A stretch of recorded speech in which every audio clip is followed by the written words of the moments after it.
Halo, kembali lagi dengan Sandika di XND Tech Channel. Jadi, Samsung Galaxy Note 20 Ultra, Note dan Ultra. Apa yang terbesit di pikiran kalian ketika kedua kata tersebut berada di satu device? Sebuah device yang bisa diandalkan, berlayar besar, pengalaman stylus terbaik di HP, flagship terbaik dari Samsung. Well, setelah seminggu saya gunakan, saya bisa bilang sebagian besar anggapan tersebut benar. Karena HP ini merupakan HP yang lengkap banget dan hampir bisa semua. Tapi bukan berarti dia sempurna. Mari kita bahas. Sebelum kita melangkah lebih jauh, saya pengen ajak Anda untuk sejenak mengapresiasi desain yang digunakan Samsung pada Note 20 Ultra ini. Desainnya kotak banget, khas Galaxy Note, dengan tonjolan kamera super gede yang tegas dengan aksen warna yang lebih gelap. Sumpah ini cantik banget. Lalu hilang sudah panel belakang glossy yang bikin fingerprint ngumpul. Sekarang diganti pakai panel kaca frosted glass yang bertekstur doff. Enak banget dipegang, kerasa premium banget. Pilihan warna yang membosankan banget di seri S20 Ultra juga udah enyah. Dan dengan warna Mystic Bronze yang merupakan warna khas pada device Samsung tahun ini, HP ini terlihat sungguh berkelas. Pas dipegang juga terasa kokoh banget, mewah banget, serta surprisingly nyaman dipakai meskipun HP ini ukurannya tergolong lumayan besar. Jempol untuk Samsung dari sisi build quality dan desain HP ini. Tapi kenapa saya cuma kasih satu jempol? Karena jempol satunya saya simpen buat layarnya yang nggak kalah menawan. Udahlah, layar HP terbaik saat ini. No debat. 6,9 inci, lebar banget. Bezelnya tipis hampir nggak ada. Tompel kamera makin kecil sampai kita nggak sadar bahwa dia ada.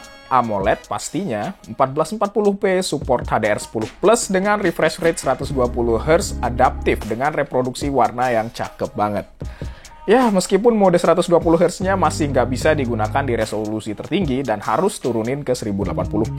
Tapi saya masih nyaman aja kok pakai HP ini di 1080p selama refresh rate-nya bisa 120Hz. Di bawah layarnya yang cantik juga masih ada sensor fingerprint ultrasonic seperti flagship Samsung sebelumnya. Cukup akurat dan kenceng. Pokoknya keseluruhan layarnya mantep deh, nggak perlu banyak dijelasin lagi. Namun sayang, stereo speaker yang nemenin layarnya nggak se-wow yang saya harapkan. Bagus sih suaranya dan masih nyaman untuk dipakai, tapi kerasa kurang full aja audionya. Posisi speakernya yang berada di kiri juga bikin dia suka ketutup kelingking pas HP-nya lagi dipakai dengan tangan kanan. Buat yang belum tahu, HP ini pakai Exynos 990 dengan RAM 8GB dan storage 256 atau 512GB.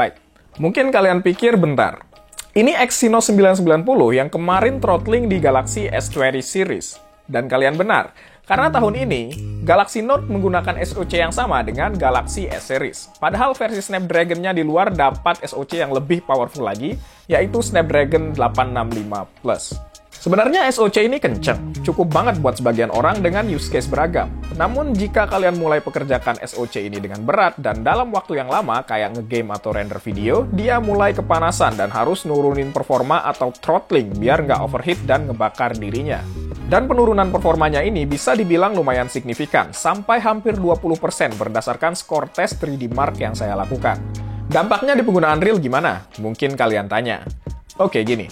HP ini sih bisa-bisa aja libas setting-setting tinggi di sebagian besar game. Tapi karena throttling, saat udah dipakai lama, frame rate-nya akan mulai menurun seiring dengan naiknya suhu SoC-nya.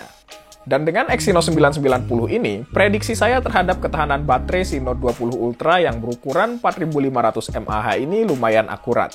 Jika dipush dengan penggunaan cukup berat seperti navigasi GPS, lalu menggunakan kamera secara ekstensif dan sesekali ngegame yang secara mix menggunakan Wi-Fi dan mobile data, baterainya nggak bisa tahan sehari penuh. Namun jika task yang dilakukan pada hari itu tidak terlalu berat, refresh rate-nya yang adaptif emang terasa ngebantu banget. Dan HP ini bisa bertahan sampai sebelum saya tidur meskipun dengan sisa daya baterai di bawah 10%. Dengan charger bawaan 25 watt-nya, HP ini bisa dicas dari 0 sampai penuh dalam waktu sekitar 1 jam 10 menit. Nice! Tapi kabar baiknya adalah, semua kekesalan saya terkait SoC tadi hampir bisa dimaafkan dengan performa dari kamera triple shooter di HP ini. Sensor utamanya 108 megapiksel, standar flagship ultranya Samsung. Ditemani ultrawide 12 megapiksel, telefoto berperiskop 12 megapiksel, dan modul autofocus berbasis laser. Sekarang jepret pakai HP ini udah nggak perlu khawatir lagi soal fokus yang hunting dengan sensor besar ini. Fokus ke objek jarak dekat juga sekarang udah nggak masalah. Modul laser tadi bikin nangkep fokusnya akurat dan kenceng. Hasil jepretan dari kamera HP ini cakep deh. Untuk sensor utama 108 megapikselnya, seperti yang diharapkan dari sensor utama sebuah HP flagship lah. Tajam dengan reproduksi warna yang enak banget di mata, meskipun lagi dalam kondisi shoot yang tidak ramah seperti ngadep ke matahari atau langit yang terang. Karena dynamic range yang bisa dikasih sama Note 20 Ultra ini mantep. Kontrasnya nggak lagi terlalu ekstrim seperti pada flagship dengan 108 megapiksel sebelumnya. Bisa banget lah diandalkan dalam situasi shoot seperti itu.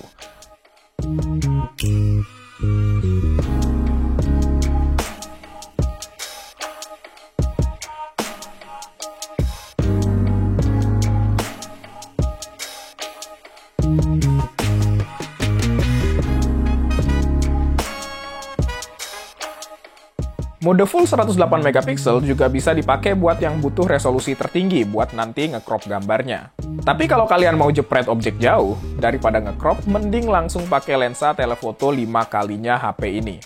Karena hasilnya juga mantep. Konsistensinya dengan lensa utama dari sisi warna patut diapresiasi. Nggak cukup 5 kali, gas lagi ke 10 kali. Masih bening. Overall, saya puas dengan hasil jepretan lensa telefoto ini. Dia juga sebenarnya bisa gas terus sampai 50 kali. Tapi mulai 20 kali kita sudah bisa mulai lihat penurunan kualitas dari ketajaman gambarnya. Tapi itu tetap ada jika sewaktu-waktu dibutuhkan atau untuk seru-seruan, seperti pas saya jepret bulan ini.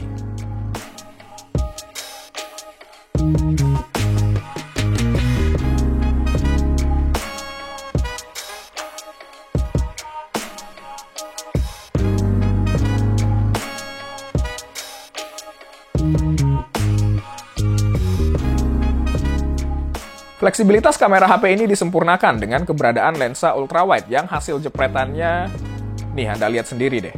Pokoknya cakep dan bisa ngimbangin kualitas dan ketajaman dari lensa-lensanya yang lain.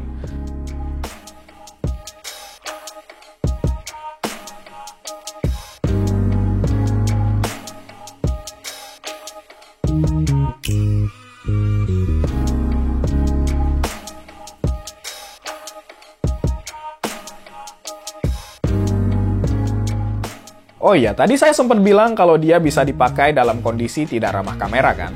Kalau tadi pas kondisi kebanyakan cahaya dia bisa diandalkan, dalam kondisi super minim cahaya juga bisa. Sumpah, saya beneran kaget dengan performa night mode dari HP ini. Udah mepet banget kualitasnya sama night sight yang dimiliki oleh Google Pixel. Pada foto ini, scene yang saya jepret beneran gelap banget. Cuma ada cahaya remang sedikit sekali dari jendela rumah.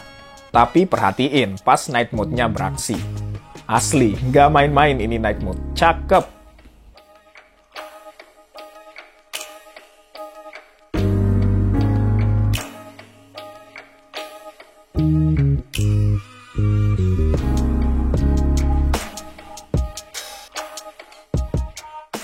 Selain night mode, Samsung juga masukin segudang fitur untuk kamera pada HP ini.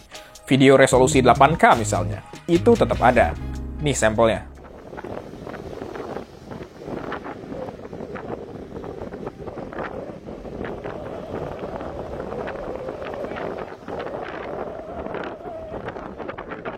Sekarang juga terdapat Pro Mode, baik untuk foto maupun video. Ini memberikan fleksibilitas buat teman-teman yang mau ngatur fotonya untuk dapat look tertentu. Mau dramatis atau ceria, bisa diatur dengan bebas di sini. Pro Video Mode-nya juga bikin kita bisa ngatur arah penangkapan suara dari mikrofonnya. Bisa fokus ke depan, belakang, atau ke segala arah.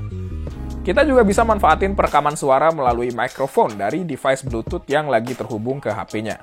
Overall, saya puas banget sama kamera di HP ini. Kalau ada yang perlu banget dikomentari, paling dari sisi shutter lag-nya sih, yang masih dibilang lumayan lama. Jadi kadang sulit buat jepret objek yang bergerak cepat berkali-kali untuk dapat hasil maksimal. Oh iya, hampir lupa untuk kamera depannya.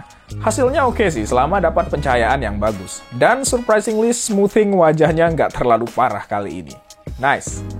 Wah, kita udah bahas Note 20 Ultra jauh banget, tapi sama sekali belum menyentuh fitur andalannya. Fitur yang bikin HP ini beda dari semua HP yang ada di luar sana, yaitu S Pen. Oke, sebelum langkah lebih jauh, saya pengen bilang bahwa saya bukanlah pengguna S Pen yang ekstensif untuk mencatat ataupun sketching.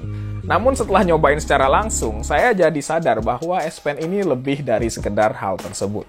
Tahun ini, perubahan yang terjadi pada S Pen ini selain posisinya yang berubah ke sisi kiri HP adalah turunnya latensinya dari 45 milidetik ke 9 milidetik. Jadi ada delay antara kapan si S Pen ini nyentuh layar dan layar itu tahu bahwa ada sentuhan dari si S Pen. Inilah yang disebut latency. Dengan latency serendah ini, sekarang sama sekali nggak ada delay yang terasa saat kita menggunakan S Pen ini, sehingga nulis, sketching, dan sebagainya menggunakan S Pen terasa seperti melakukannya di kertas beneran. Setidaknya dari sisi latency. Oh iya, ada sound effect-nya juga.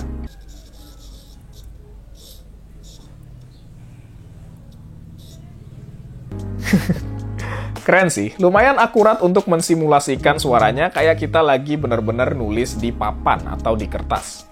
Upgrade S Pen ini pasti asik banget sih untuk teman-teman yang pengen punya device untuk nulis catatan ataupun gambar sketsa dimanapun dan nggak harus bawa device sebesar sebuah iPad atau tablet-tablet lain. Karena yang ini bisa masuk kantong. Namun tadi saya bilang, saya jarang banget pakai S Pen ini untuk nulis dan sketching. Tapi ternyata stylus ini enak banget untuk digunakan buat hal lain, seperti ngedit foto di Lightroom. Lebih presisi dia. Dan enak banget buat dipakai scrolling.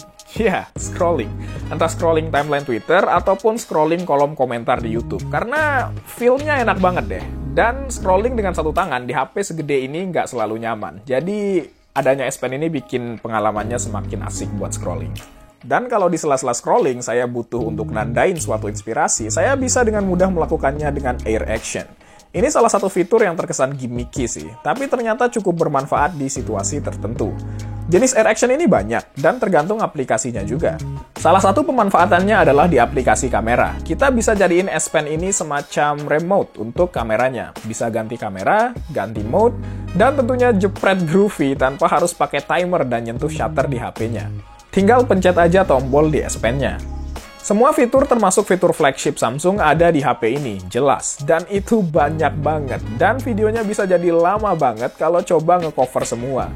Misalnya ada Samsung DeX yang sekarang udah bisa wireless. Jadi bisa sambungin HP ini sebagai komputer portable ke sebuah smart TV tanpa perlu menggunakan kabel. Terus ada reverse wireless charging, AR Doodle, secure folder, link to Windows, terus ada live caption, ada edge lighting, pokoknya banyak banget deh di One UI 2.5 ini. HP ini pas pre-order kemarin harganya 18 juta balik 1000 untuk versi 256 GB-nya. Jadi, apakah worth untuk harga segitu? Well, tergantung. 18 juta itu nggak murah loh untuk sebuah handphone. Dan tergantung apa yang Anda cari, seperti performa video syuting terbaik misalnya, atau performa gaming yang lebih mantap, mungkin ada opsi yang lebih ramah di kantong. Tapi jika Anda adalah orang yang suka banget pakai S Pen dan butuh pengalaman stylus terbaik dari sebuah HP, serta di saat yang bersamaan punya device dengan segudang fitur, layar terbaik, kamera yang sangat mumpuni, dan punya 18 juta untuk dihabisin buat beli HP, Galaxy Note 20 Ultra adalah device untuk Anda. Sekian review saya kali ini untuk Samsung Galaxy Note 20 Ultra, kita jumpa lagi di video berikutnya.